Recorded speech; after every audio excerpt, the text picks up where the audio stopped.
The Broncos throw one away in Indy. Now they're 1-1. Meanwhile, the Rockies continue their rampage through the record book with 110 losses and counting. And as far as CU football and Coach Prime's team's identity, they're in the witness protection program.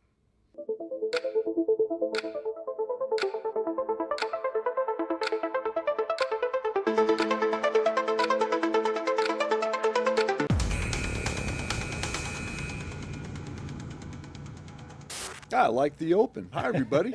Ron Zappolo, welcome to the inaugural voyage of After the Horn.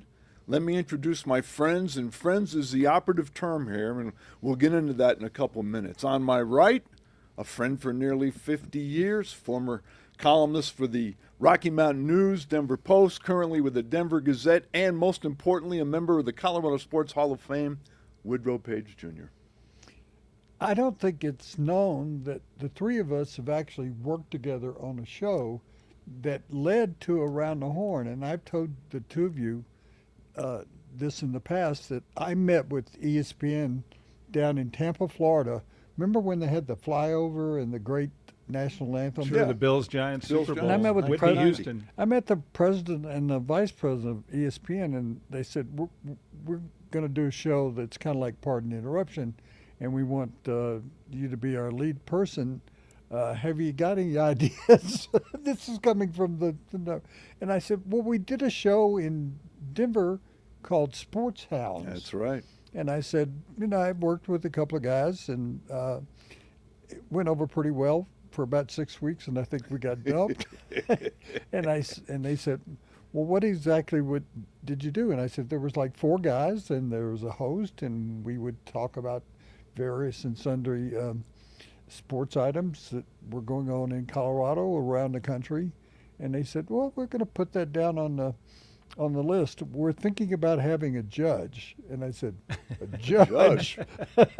Yeah, we're going to do a points thing. I said, well, we didn't do a points thing. And so that's kind of what led, oddly enough, to Around the Horn that was on for 23 years.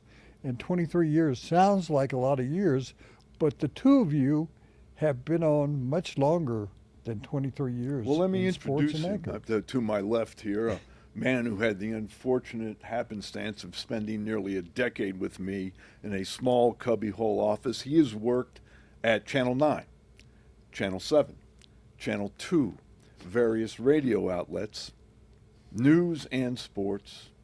My good friend Tom Green. Well, it's great to be here with you guys. This is such an interesting gathering. And I was thinking, when Ron and I, when I was with Channel 2, we ended up being absorbed by Channel 31, and we moved into the same building. And Ron and I actually shared a desk because I was doing the morning shows and you were doing the evening shows. And I don't think either of us put anything up. Well, here's the deal about that. Here's the truth about that desk. I had more stuff in that desk, books, papers, all kinds of stuff. Tom said, can I have one drawer? I said, yeah. About a week into it, I looked into the drawer. There was a comb and a little thing of makeup, and that was what you had in the desk. A couple lozenges. So hey, but why are we here? I mean, we're here because why are we doing this is I the think question. the key thing is people have been asking, first, people want more podcasts. And two is a lot of people have been asking me, say, what do really old guys think about sports? Okay. And I said, well, I can arrange that for you. Ron and I worked, I must add this because it's the funniest thing that's ever happened in my career. Ron and I were doing a show on Sunday mornings, I think it was. We did a lot of stuff together. Ending up the week and talking about subject matter. And so I went in to see a very famous broadcaster that ended up running ABC. And I thought, oh, well, I'll go in and ask him how he thinks the show's doing. And he looked at me and he said, I'm non-committal. And I've had in my career, you're not any good. Yeah. You're good. We like what you're doing, but non-committal. I don't know whether you ever heard that. You didn't get the dreaded vote of confidence. And I said, I don't think this is going to work very well. That non-committal is like the worst show I've ever, appraisal of any show I've ever heard in my life. Non-committal. So it's the three of us. We do have a special guest coming on in a little bit. But we also have a guest with us here in studio that many people may have forgotten about. take a look at our very special guest joining us here today. Woody, your chalkboard became very famous back on Around the Horn, and the chalkboard, as it says, is back. I like it. Yeah, now I've got to spend another 3 years coming up Coming with up with 5,000 more blackboards. Well, we'll see how this goes. It may not be 5,000. But we should add, as part of the show, Natasha, who worked with me for years and years on Around the Horn, actually is the person who writes it, because I have. It would be illegible if one of us did Sure. it. So, people go, thanks. what did I say? And Tony Reali is going to join us Yeah. too later on the show today. Yes, and speaking of around the horn and after the horn, I'm interested. Tony and I have talked since the show went off the air after 23 years, and he's got a lot going on, and I think that people would like to know what's happened to Tony Reali since the end of Around the Horn. People want to know what happened to Ron Zappolo. A lot of people No, thought hey, I don't know how many people want to know. I think a lot of people thought he died like 15 years Well, when ago. you leave the No, no, screen, no. people screen. They I don't think know. I think it's best when you go to really go, and go away, and don't be hanging around over somebody's shoulder waiting for that guy to screw up. I've But dissolved you have into a to- grandfather. You have to tell me the story about when I reached out to you about doing something on this order, and you said you sit at home with your wife Yes. on the sofa watching sports, and what do you say? I wish I was on tonight because I have something to say, and I have no one to say it to other than you, and she'll listen, God love her, but she doesn't know what I'm talking about. So yeah, so now I have something to say. We're going to do a segment called Grinding Our Gears. I'm going to start it out with finally this comment. I've been holding on Because to I've this been for a holding while. on to it for about 25 years. No, listen, I'm here, and I've told you this. I am here because of you guys, because you're not just guys that I knew. You're both really good, close friends, and we've all gone through a lot of stuff in our lives, and we've been there for each other. And we've got- to me, it's going to be fun. If it's Yeah. not fun, I wouldn't do it. We have great opinions. We have great stories to tell about the history of We have a Denver lot of sports, stories. because between the three of us, about 150 years, if you put it together, that we have been involved in Denver sports and national sports. And we want to add that. We'll be talking a lot about national sports, but we've been friends throughout that entire time. That's why you won't see people like Jay Mariotti or Bob Kravitz on the show. Who was the guy that was on Channel 9 that ended up being a preacher? Oh, yeah, there's been a few guys on Channel 9. I'm not sure which one. Yeah. So, but we're also going to talk about what's happening now. Sure. And Yeah. so here in the beginning, we do want to get right to the front page.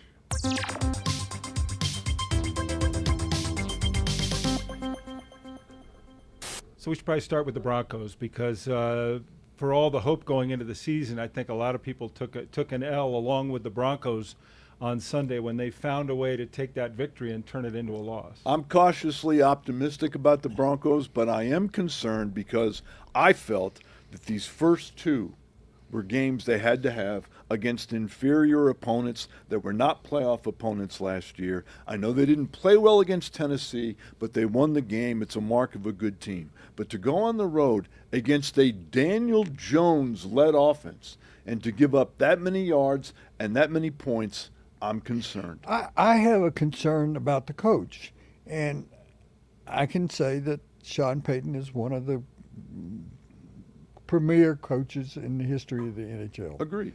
But he's got an ego that I think gets in the way. I do And too. I had written before the show that if you remember, during the preseason games, he let his offensive coordinator, Joe Lombardi, and he let his offensive quarterback coach Yeah. call the plays.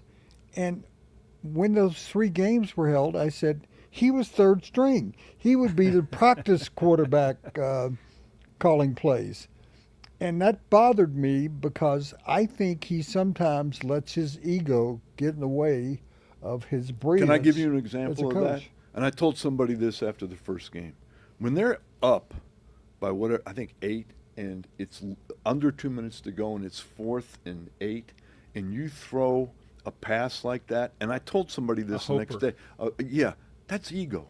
That's ego. That's like, I'm so smart. That is totally ego, and I think it does get in the way sometimes. When there of were his so many other decision-making. options available, Ron. All kinds of options. You can go for it on fourth down. You can You can punt try it in the corner. You can punt him in the corner. You Yeah. kick a field goal. Well, he doesn't trust his punter. He doesn't trust his field goal kicker all that much either, and that was proven out in Indy. You know, it was interesting to hear him talk in Indy about the block that caused him to lose the game. He said, we should have just let him kick a 60-yarder because we didn't think he could make that. But when you're making a chip shot like a 42-yarder, and I'm going, well, wait a minute, your kicker just missed a 42-yarder, banging it off the upright. So, you know, I don't think he trusts his kickers very much, which a lot of football coaches Do you think he don't trusts do. his defense today? I think that's the most trustworthy part that he has. It probably is, but it was kind of not so alarming. far. It Not was so kind of far. alarming Yeah. to watch the Colts go up and down. But how in the world, as a coach, there's no other way to respond to it other than it's his ego. He goes, we used this play in New Orleans like 8 years ago, and we thought in this same situation, this is going to work. We're going to throw it down the field. It's going to be wide open. It's going to be the game changer and stuff. Of all the possibilities that you have, that is the worst possibility. This is the same man, Woody, who on his first ever play as the Denver Bronco head coach tried an onside kick. That to me is, again, another ego move, and he's got a big one. He is from the Bill Parcells school of big ego. They have their schedule though now, especially with the Joe Burrow injury. Gets easier. They could get to 7-3 even with a loss to the Chargers. The Chargers may be But you getting say out of that, reach. you know, I'm reading today, you know, Joe Burrow's not going to be able to play in the game, but they're letting young quarterbacks play against them and play extremely well. I mean, in both games, they were playing against guys that were not starters last year. Speaking of quarterbacks, Tom Brady in the coach's box on Monday night for Las Vegas seemed to really set off a lot of people as far as that conflict of interest that people have been talking about, but it became far more graphic with him and that headset on Monday night. Tom Brady is the only guy in the world that the NFL owners would allow to do what he's doing. There's not another single person alive that could get away with this.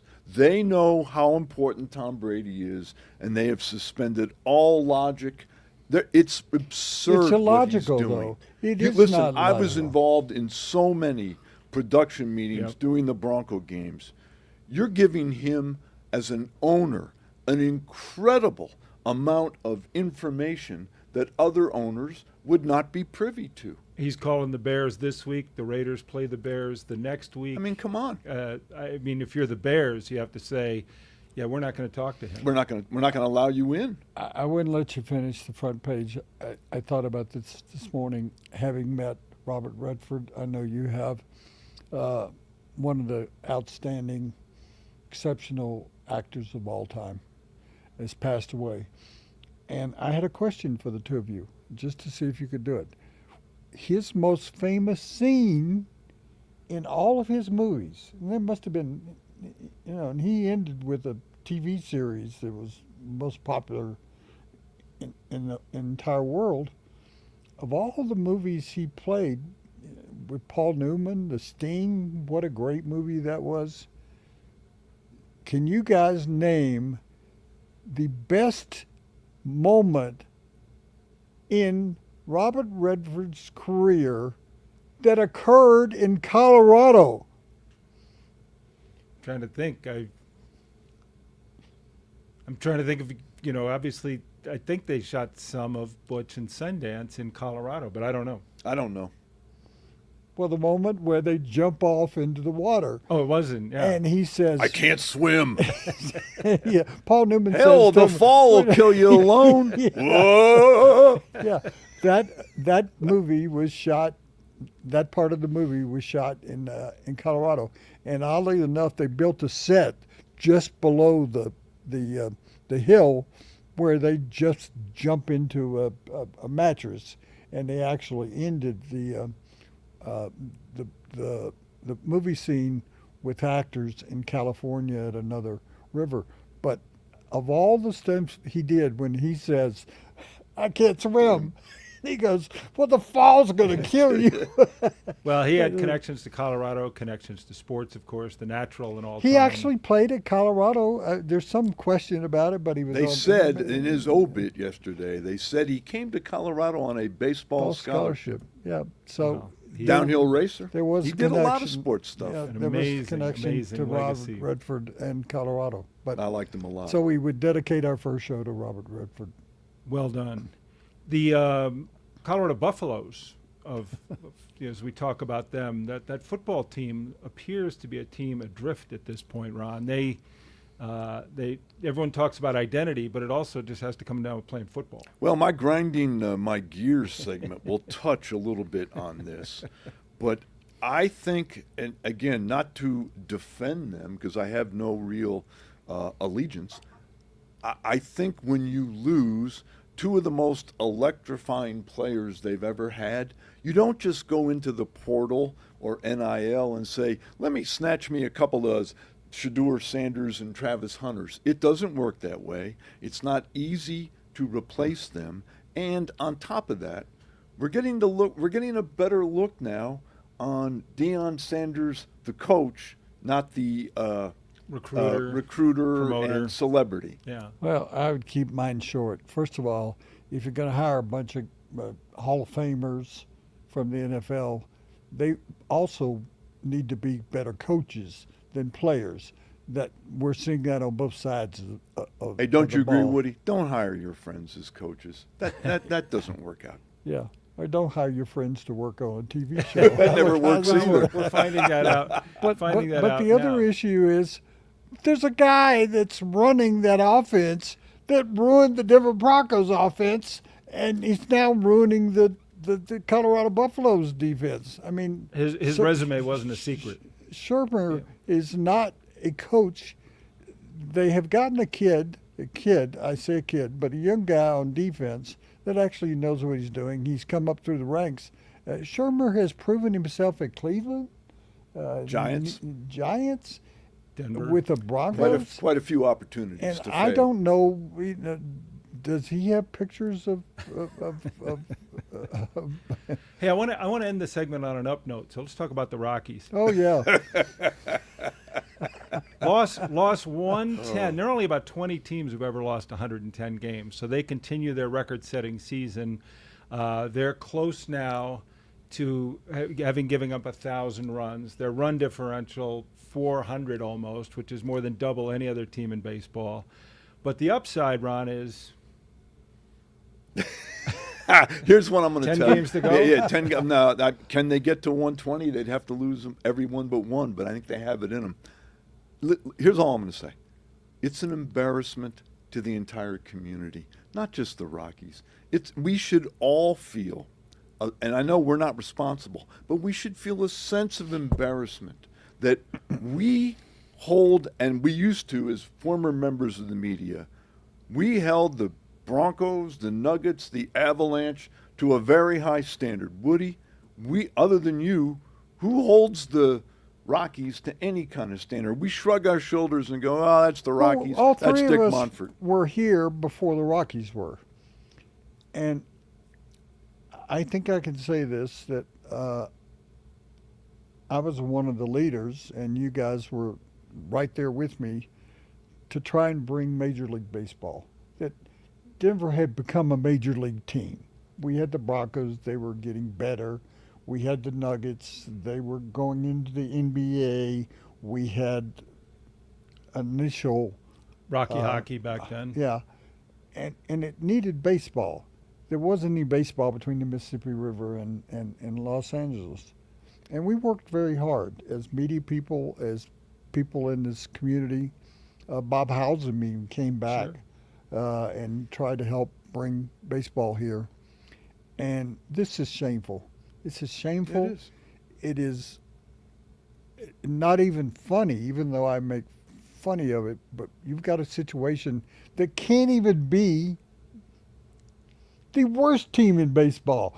They tried to be the worst team in baseball, and they're going to end up just short of Just being the short. worst. And how many people are going to remember the second worst Yeah. team in the history of But baseball? you make a great Dave? point. It's not funny. We all laugh about it.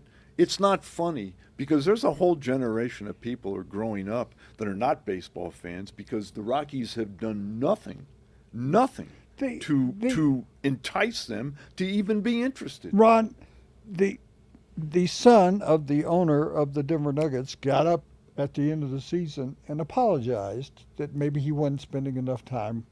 Took That- accountability. That we have made mistakes and we're going to try and straighten it out. We have had Joe Sakic, who everybody knows is a great hero, and get up in front of people and say, we're not doing the job right. We have gotten Greg Printer, who's new in town, get up and apologize for what they do.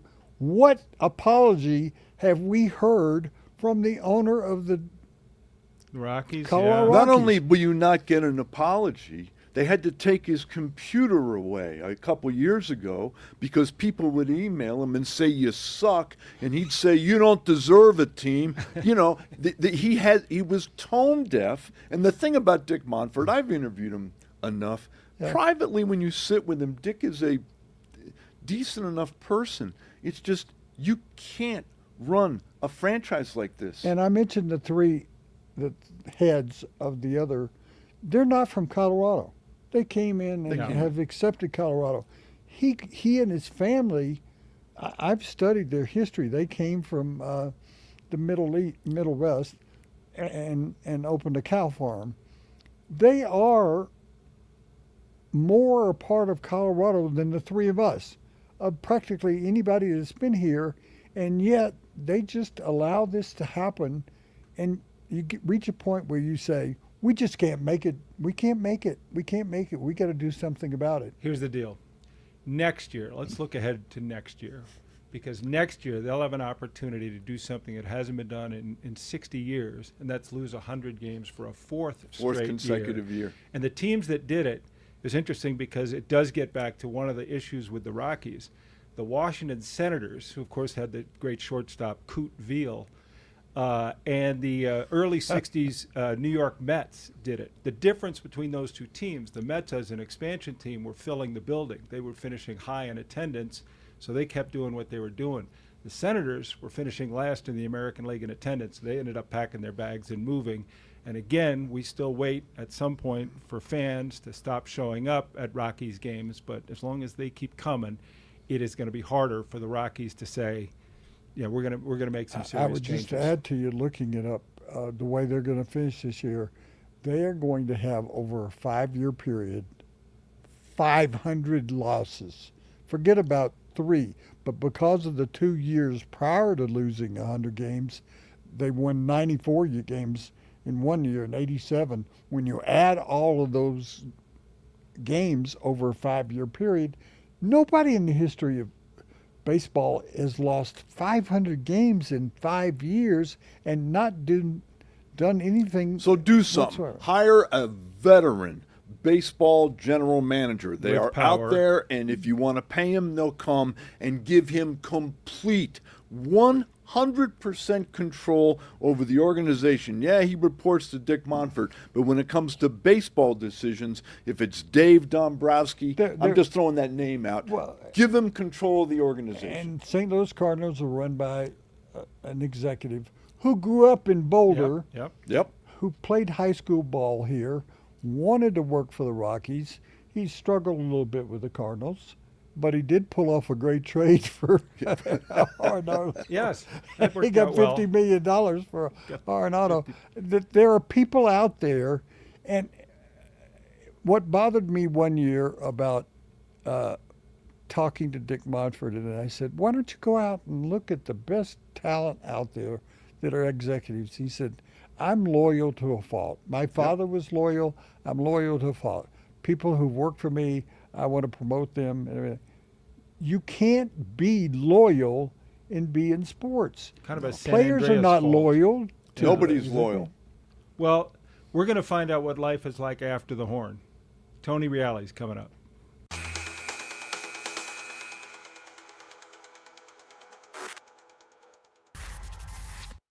All right, we're back, and on After the Horn, we have to find out what happened on Around the Horn, and then what's happened after the horn for Tony Reali, Woody's friend from all those days on ESPN. Tony, kind enough to join us now.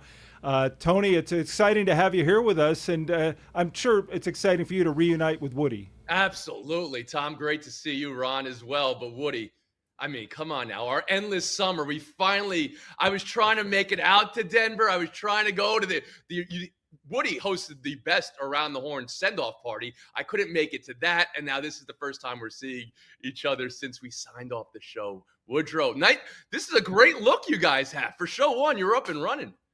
Yeah, and I would like to mention, and nobody here knows it except me and you, that normally when you leave a show or business, you get a go watch or maybe a plaque or something.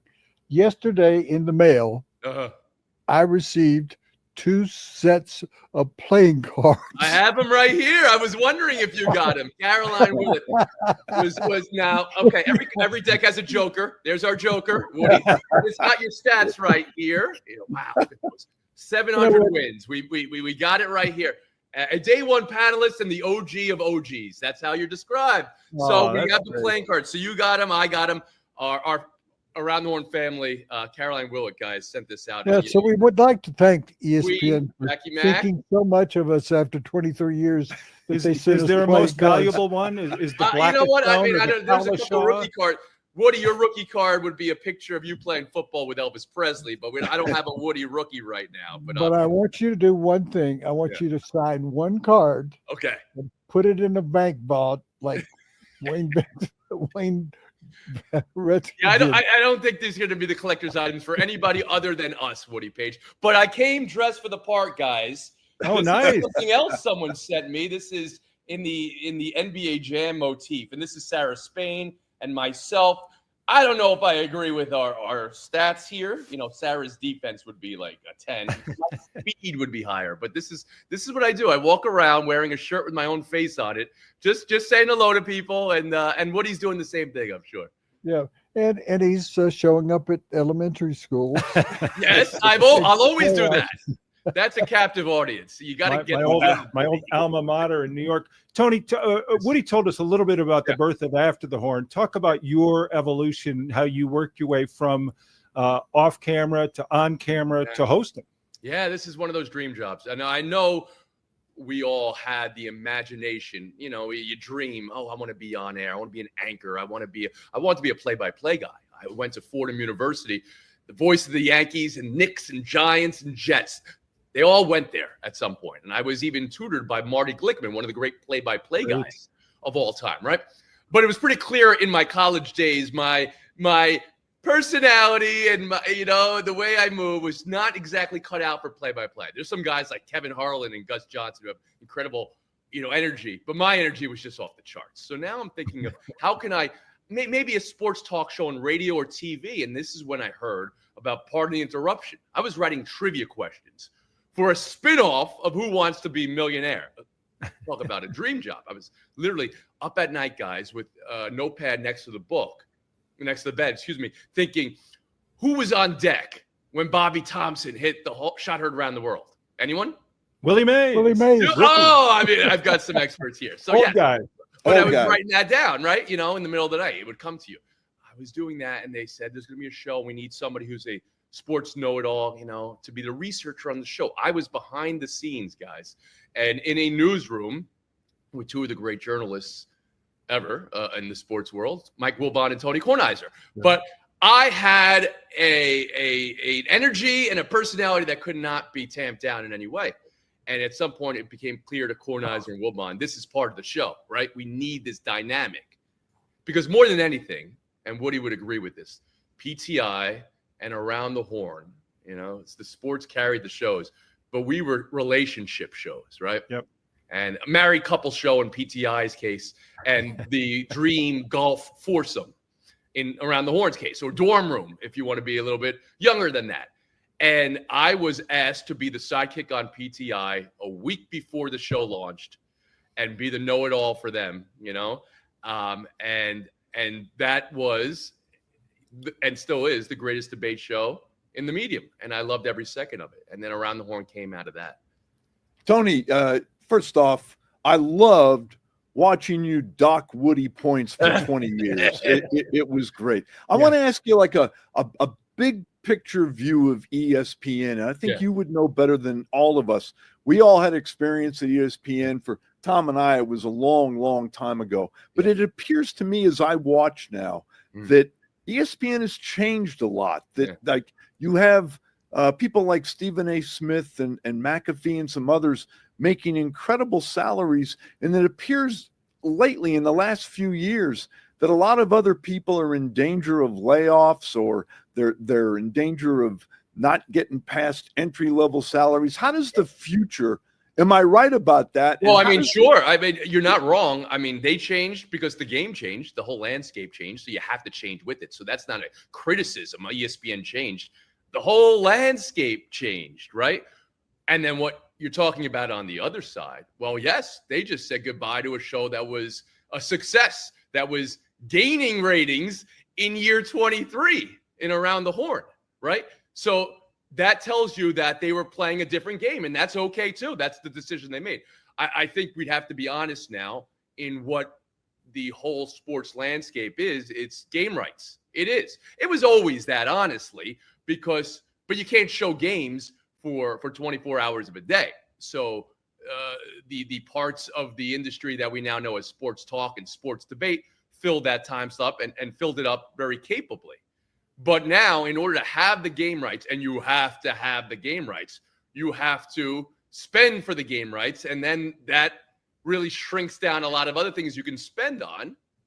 And then secondarily, I mean, I don't know. I can't go back in history. I mean, ESPN has always had wonderful, enormous stars, solar system stars. Chris Berman was as big as the athletes he covered, just like you might say some of the stars are today. And of course, he was remunerated for that. You know, he got paid for that. So I don't know if that part has changed. What I feel in my bones is how I'm thinking of my place in the industry. You're either calling games or you're not, and I'm not calling games. I'm somebody who is going to be in the community, in the people, with the people. I want to be the fan-centric person. And that's not to say ESPN isn't, but their focus has to be on the games and the stars. And I'm going to be cracking a different nut, for lack of a better metaphor. Yeah, that's what I want to know. Tell us about the next. Oh, I've been cooking all summer, guys. You know, Woody and I have been on an endless summer. And I took some time to be with the family. And then, you know, when you take your time to be with the family, say, okay, no more time with the family. We don't want you here anymore. No, not my family. As I think about what I like to consume, and, you know, it is games, of course, but that's not what I'm going to do. I just said that, you know, there is an expression, direct to consumer. For me, it's more direct with, right? With the community, with the fans. Because there's one thing Woody and I experienced on Around the Horn. It was connection to the audience. And I know anyone who does content, TV, whatever, radio show you guys have anchored for so long, you do feel your community and your audience. But now there are ways to physically touch, tangibly know and touch, because podcasts and other platforms like digital shows are more intimate. They just are. So while I felt intimacy while hosting Around the Horn and felt like I could reach out to the audience, and I felt like the audience knew who I was as a person and Woody was as a person, I think that's much more available now in digital platforms and digital shows. So that's, you know, I still want to be at the biggest events, or I want to be part of the biggest linear TV broadcasts, and I think I have an opportunity to do that. But I know I want to create something that's entirely my own and that is going to be with the audience, not just at the audience. Does that make sense? But he's leaving out the most important thing he's done during his time off is he took his daughter, who was my best friend. Yeah. Woody dunked on her like he was prime Dominique Wilkins in my downstairs basketball hoop. All right. I mean, he, not even just like with real aggression, you know, like if Russell Westbrook dunks, you know, like you really want to hurt the rim. And that's what Woody was doing on Francesca. But yes, Woody, you please tell me. I had a dream summer, guys, where I got to cover, or I don't mean to cover. I was the team cinematographer for the Junior Olympics, of water polo. This is the Junior Olympics of water polo, and a team from Brooklyn, New York, was beating teams from California. And this is, there's nothing like. I've covered World Series, NCAA tournaments, all the great games. There's nothing like watching your kid play. So I got to experience that this summer. But you took your daughter out there and exposed her for the first time to an In-N-Out burger. Yes, we did that too. She ate it. I was happy. I was happy to expose her. We don't do a lot of fast food here, but I mean, moderation is everything. She loved it. She absolutely loved it, Woody. She got it animal style, I think. Yeah. Do you see the possibility? Because I feel like it's perfect for you, and I won't take you too far down the line, but is there a chance that you'll be working the Olympics? Because I am hopeful, and I have a dream scenario where I'm doing that, in any capacity. But I love the storytelling of the Olympics. I think everybody does. I mean, there's a reason why it's the most watched, and they get all the awards and everything like that. But there's something that they've been doing more recently. This is NBC, of course, that I love. I love hearing from the parents of the athletes, and so many of these athletes, are in their early, mid to late 20s to 30s. So the parents are still very much thinking them, and living and dying with everything they do. And you put a heart monitor on the parents, and a beats per minute tracker, and one of those rings that people wear now. And then you talk to them before and after.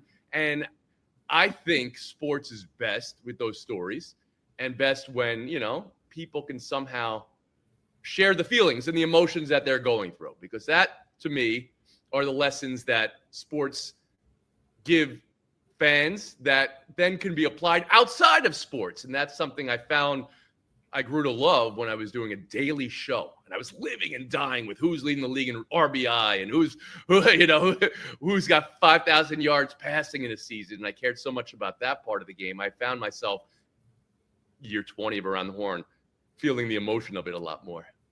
When you're in people's living rooms every day, you become part of their family. And then when you go away, people miss you. So I imagine you would like to be back in front of people, back connecting with people in very short order. And I know people who are fans of yours and or Around the Horn want to see you soon. So when you talk about some of the stuff you may be doing, is there a clock or a timetable for people to start looking for Tony? I think we're inside a month, Tom. I think we're inside a month. I'm doing some of the buttoning up of the things you want to button up when you're going to launch something, the legal stuff, the trademarking, whatever this is. This is out of my pay grade, but I happen to marry a genius in the business sense. So Sam has been very much on top of that. So yeah, I definitely want to be back with people within the next month. I love baseball more than anything, and that'll be the baseball playoffs. So I want to come October. I'm ready to show the world what I'm doing. I've got too many ideas at this moment in this in the Google document that lives in the phone. That is the Ray Liotta face. Woody, remember this one? Yeah. I don't think there's any surprises out there, Tom. I'm somebody who leads with feeling and emotion, and that's the type of content I'm going to be doing. And now, like I said, you can be lean and nimble and do many different things, but I've had a desire. Woody knows this from the day he met me as a young man, 24 years old, that I want to do game shows too. And a lot of what I create is going to be in that space, because I still think sports trivia and the ways we can modernize that.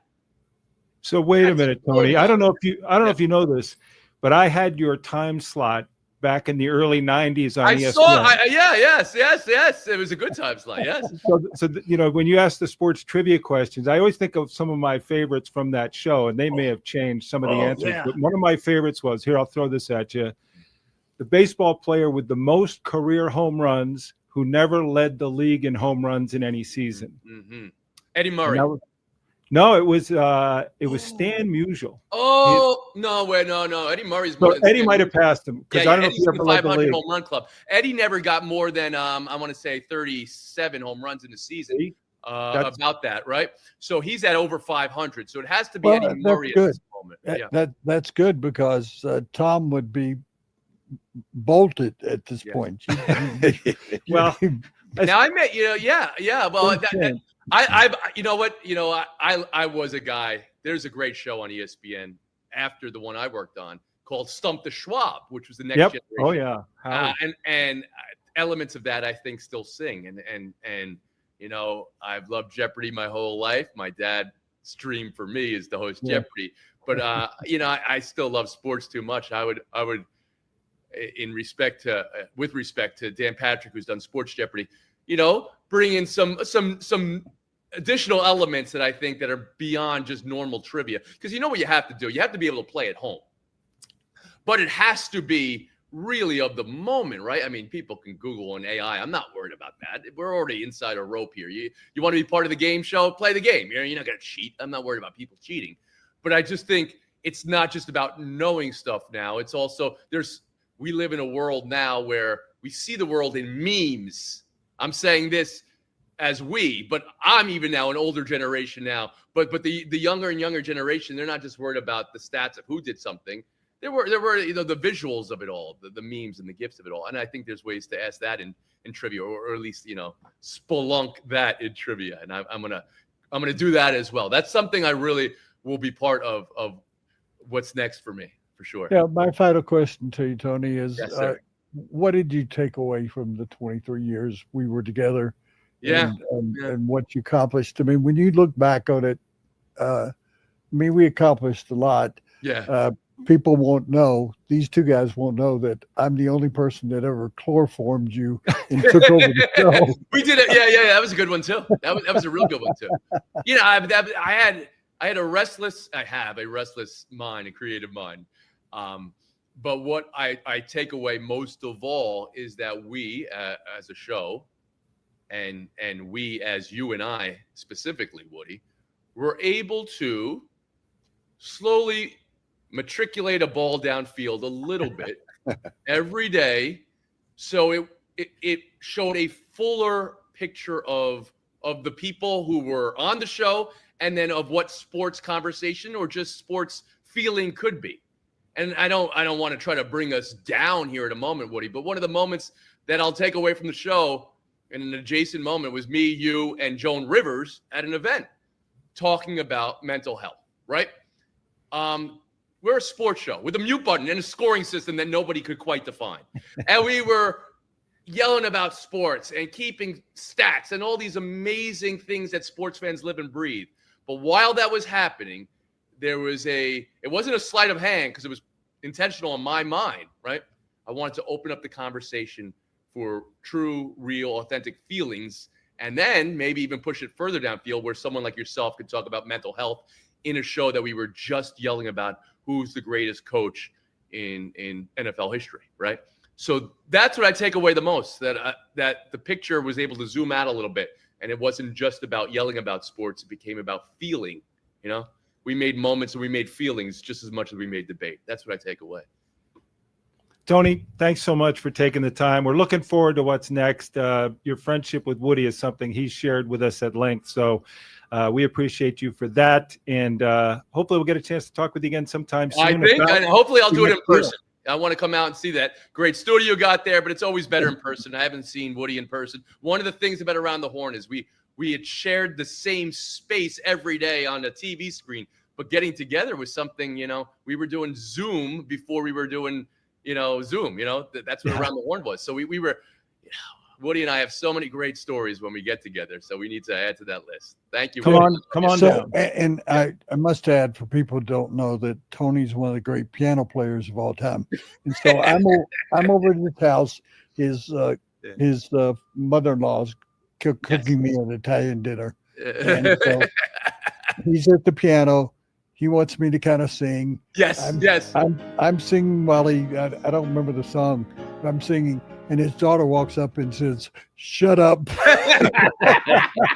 David, you got to call up the video. It was easy like Sunday morning. It's probably on my Instagram. But Woody was beginning to sing, and Francesca muted Woody. You see, it's a Reali trait. That's how we get a button on the story. Great job, lose guys. 2 points and get muted. Tony, thanks a million. Thanks, Tony. Love you guys. Best of luck with the new show.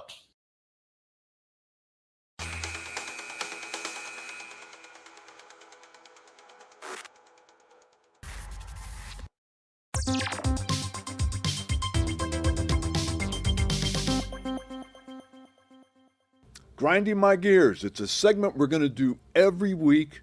We're opinionated. We haven't always had a chance to get those opinions out like me. So every week we're going to get a chance to tell you what is grinding our gears. I will start. I want to pause because when we first met, you went off on a certain subject, and I hope that you're grinding your gears No. because you've been waiting for No. years and years to talk about. I'm going to put that one on the side for now, but Oh, 'cause I have a lot of. I was waiting for this. Listen, Carmelo Mentry. I'm not going to go Carmelo Anthony. I'm going to wait, and I'm going to venture out of sports from time to time because a lot of stuff has pissed me off. But we're going to start with this, okay?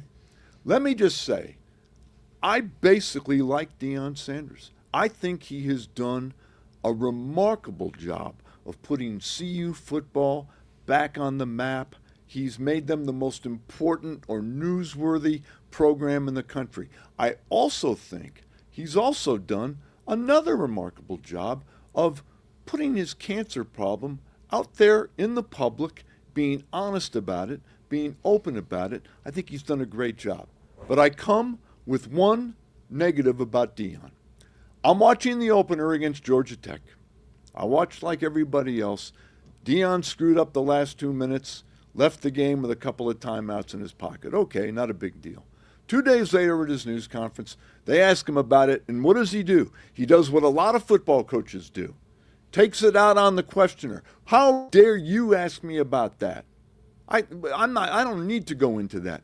That's not, he knows better. That's not the way to answer the question. Here's how you answer the question, Coach Prime, when they give it to you. Hey, how about those timeouts? You ended the game with 2 timeouts. Tell you what, I looked at the film. It was game 1. My kids didn't do exactly what I wanted them to do, but I didn't either. After watching the film, I could have handled the last 2 minutes better and got more plays. Deion, if you do that, the press has nowhere to go. All they can do is say, okay, he owned it. Instead, you've emboldened them to continue to ask you questions, not only like that, but about other topics as well. I leave you with this, Deion. When you know better, you do better. Woody, No. you're on deck. Oh, I would like to wait because you've got much No, more important. Well, no, things on. because my problem with grinding my gears is I'm actually kind of an easygoing guy. Yeah, he doesn't get upset about much. Not much bothers me. Except his, I've seen his foreiron. Yes, well, that there- would bother him. That's I- true. I But have- that bothers I everybody. have personal issues with my golf clubs that we aren't getting along very well. You know, it's funny because Ron brings up Deion, and then you look up north, and Jay Norvell is facing a very different amount of pressure because CSU has actually just lost the room. People don't watch, people don't pay attention, but Jay Norvell clearly came in from Nevada with an idea that he was going to make a difference. They built that beautiful new stadium. And so many things have happened to the CSU football program, starting with their conference, putting them with 8:30 kickoffs that usually kicked off near 9 o'clock that made it difficult for fans to go. But when you get UNC at home and you have a house full of people and you play like that, that's what grinds my gears. The opportunities for CSU football, and we've all seen, because we've been around a while, good CSU football teams. Jay Norvell's run out of string, and the CSU football program, I think, is pretty much close to being on the ropes. And it bugs me because I see the opportunity that CSU football has always presented. For the days of Coach Sonny Lubick. Steve Well, Bartello. it's hard to follow those acts because I'm just going in a totally different direction. 'Cause, day after day, my gears are grinding because of grocery stores. There you go. And you go, what in the world are you talking about? I come to a grocery store and I go down an aisle and I get ready to park. There's a cart in the empty spot. And I go, how much time does it really take you to groceries over the years have actually put in the parking lots, places where you don't have to take it back to the store. That bothers me. It bothers me that someone has skint my car 3 different times because I can't park. And then the 4th time, someone puts a sticker on my car saying, park better. Now I've got to get this off my car. I got to use scrapers and stuff because maybe I missed my spot by just a hair or they're just upset. But I don't understand how difficult is it to either take it back up to the grocery store or take it to one of those kiosks where you can park it. They're paying people to actually return the carts, and I say nice things to them and, can I help you out? I just don't understand at all the tumultuous times in society, in the world, all the things that are going along. Can't we all get along in a grocery store? Can we Apparently not. Can we park between the lines? Can we not leave our cart in an empty spot? And why can't we just take it back? It's going to take 5 minutes of your time at the worst, and maybe save some money because they can say, "Oh, we can eliminate some of the cost here." I just think that is one of the world's worst problems that's existing Easily. today. I thought he was going to go grocery prices because somebody claimed that prices would go down, but we'll save that but for I go by Yeah. I will add, I go by the eggs part. I don't buy them, but I go by there and I go, I thought these were listed to be. Yeah. But I'll tell you a story. So I go into a steakhouse here, and one of their appetizers is deviled eggs. And I go up to the lady and I said, I know things are tough and everything. I said, the deviled eggs that I like, they're truffled deviled eggs. And I said, they were like $19 or something. I said, are they now $48? And she goes, well, I don't know what you're talking about. And she didn't get it. And so the other waitress came over and said, she doesn't understand. Right. She said, that was a funny line. She It's said, no. tough when the deviled eggs say market price. You're in over your head. So I've just I've kind of cut down on eggs. So adding to the grocery store thing, I just decided that I'm not going to eat eggs for a while because I don't know 2 things I don't know in life, and I admit it. I don't know how much gas is. I look up and it's got 14 different signs. It says $3.87, $4.92, and I'm hearing nationally that it's $1.99. I'm going to drive to Alabama. It's going to cost me $300 to get to this place in Miami to buy. And the other thing is that I just don't understand what eggs cost. I can't understand. So grinding my gears, park your cart either back at the grocery store or put it in one of those kiosks, but don't leave it in the spot, and be a little more careful in grocery stores. I'm afraid that's where it's going to be a major wreck because people pay no attention to that.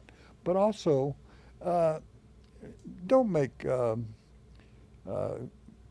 deviled eggs that are troubles. $47. Help a friend out. Help a friend out. That's my grinding my gears today.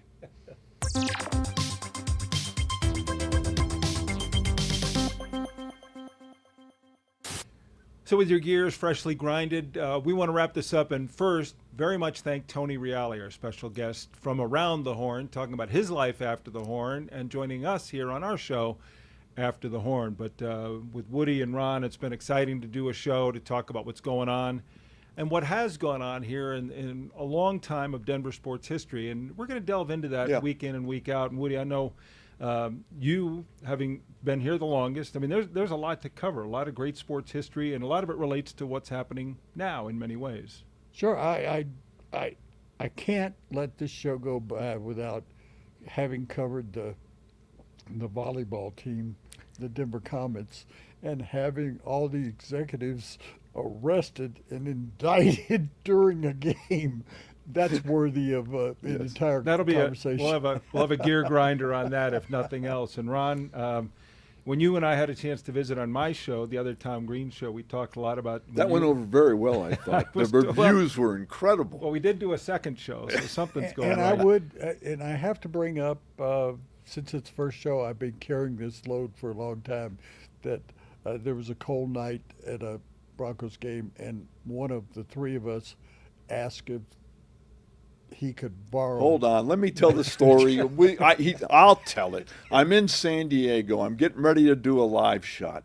It starts to rain like crazy. I can't find my raincoat. I brought one, and I said, Woody, could I borrow that? And I'll never forget this, Tom. I run down to Jack Murphy Stadium. I do the live shot, and Ray Crockett comes up to me and says, hey, dude, you're a good dresser. What the hell is that with that raincoat? I don't get it. What? And then the worst part of the story was, I come back up, I put the raincoat down. One thing led to another. It never got to him. It got lost. So he actually wrote a very sweet story about me when I left sports, and he mentioned the raincoat was still out. But the best part of the story was my mother read his story and was brought to tears and said, you tell Mr. Paige I will buy him a new raincoat. But that's true. That's a true story. And there are many more like that, and that's our concept here with After the Horn. We're going to talk about what's going on now. We'll have a lot of other short stories to share, so we appreciate you joining us on this inaugural show, and hope to see you back here again next week. Thanks a lot for being with us, and like I said, we'll see you next time.